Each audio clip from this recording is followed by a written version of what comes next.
Grunden til, at man bygger en bro over en så lille kanal, det er en bro for tingene til at hænge sammen. Den får byen til at hænge sammen på en helt ny måde.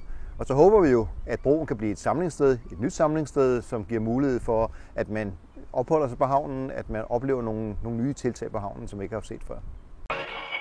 Jeg tror, den bliver sådan en af symbolerne i byen, når den nu lykkedes.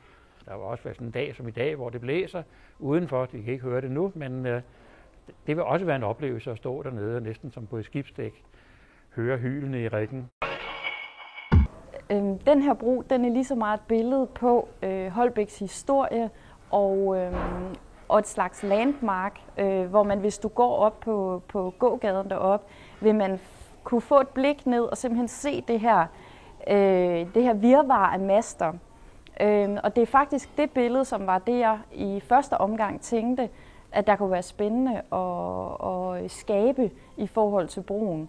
Fordi at det her virvar af skibsmaster jo traditionelt set har været billedet på en skibshavn.